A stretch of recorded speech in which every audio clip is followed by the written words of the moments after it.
ఎలా ఉన్నాయో చెప్పండి. ఇడ్లీ, మైసూర్ బజ్జీ, పులుగు టేస్ట్ చేసి చట్నీలు అవి ఎలా ఉన్నాయి?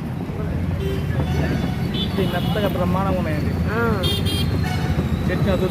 మినపగుళ్ళు ఎక్కువగా వేస్తున్నారు, రవ్వ తక్కువగా వేస్తున్నారు. కస్టమర్ల కోసం, స్టూడెంట్స్ కోసం చక్కగా తయారు చేస్తారు. మెత్తగా ఉన్నాయండి, బ్రహ్మాండంగా దూదుల్లాగా బాగా మెత్తగా ఉంది.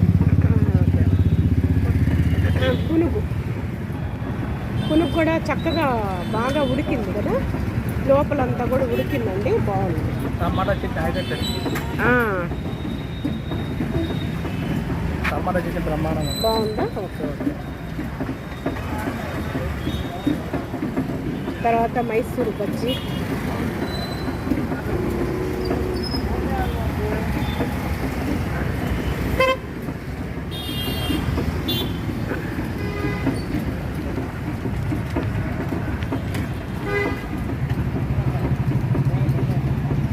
అన్ని పదార్థాలు టేస్ట్గా కమ్మగా బాగుంటాయండి. మన హోమ్ ఫుడ్ లాగే ఉంటుందన్నమాట. రుచిగా బాగుంటాయి, క్వాలిటీ మెయింటైన్ చేస్తారండి. మెయిన్ రీజనబుల్ రేట్స్, పరిశుభ్రంగా చక్కగా ఉంటారు. కస్టమర్లు అలాగే స్టూడెంట్స్ ఎక్కువగా వస్తూ ఉంటారు ఇక్కడికి. మైసూర్ బజ్జీ బోండా లోపల కూడా చక్కగా ఉడికింది. కొన్ని అయితే అస్సలు ఉడకవండి, కొన్ని చోట్ల అస్సలు ఉడకదు. బాగున్నాయి.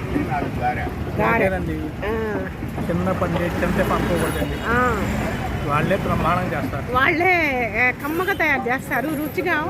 వాళ్ళే రేపు రెస్టారెంట్లు, హోటల్స్ పెట్టేది వాళ్ళేనండి. అలాను అని భావించొద్దండి. ఎందుకంటే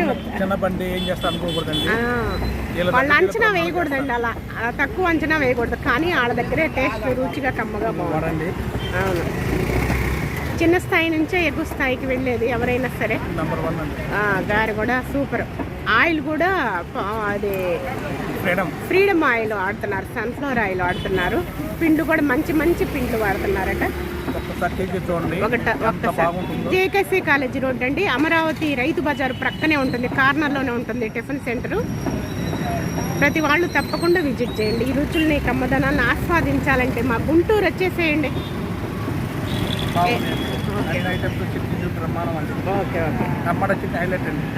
ఈ టిఫిన్ సెంటర్ ప్రత్యేకత టమాటా చట్నీ, అలాగే ప్రతి పదార్థం కూడా బాగా వేగి నూనెలో బాగా వేగిని, మరీ హై మీద పెట్టకుండా వేగుని చక్కగా బాగున్నాయి పదార్థాలన్నీ.